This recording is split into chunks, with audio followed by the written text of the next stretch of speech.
I really like wearing a Santa hat at Christmas, but nice ones can be hard to find. But thankfully, they're pretty easy to make. I measured around my head to get the size for my hat, and for me it needs to be 59 centimeters.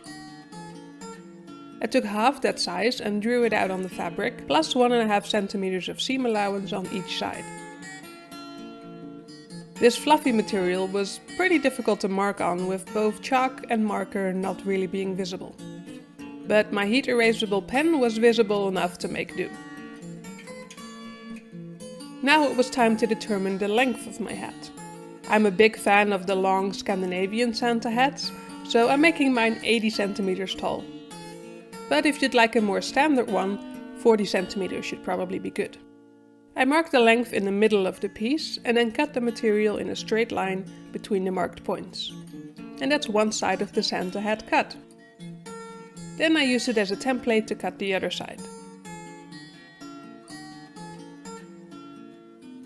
I placed the two layers right sides together and pinned them in place. Then I sewed a long straight stitch along the two sides.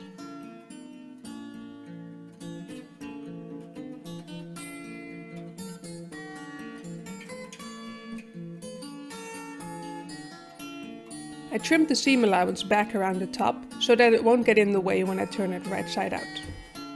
And now for the headband. Good looking fake fur can be pretty expensive, especially if you have to buy it by the meter.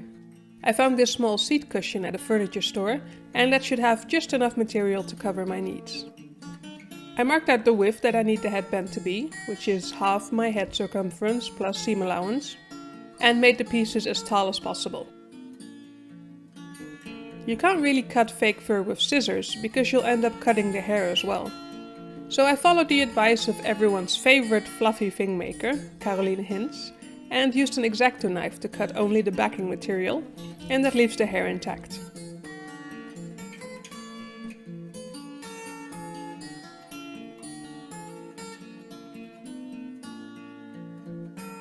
I made sure the hair was falling the same way on both pieces, and then sewed their ends together.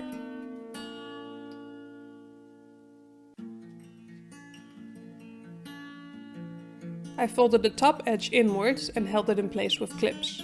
And then I sewed it down to get a nice clean edge.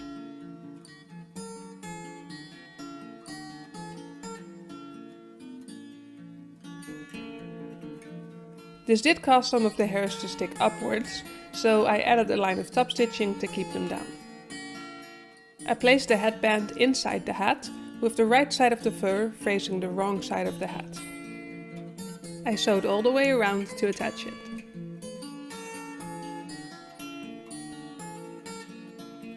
Now all I'm missing is the little ball on the end. I cut a circle out of the remaining fur, again using an X-Acto knife to cut through the backing. I threaded some strong thread onto a needle and made rough stitches all the way around the circle. Then all I had to do was pull the thread tight and tie a knot.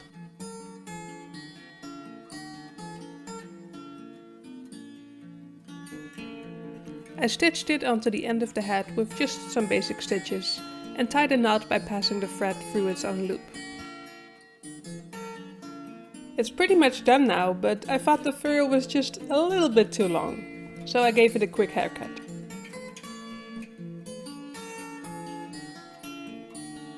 And finally, I added my label. Now it's really done.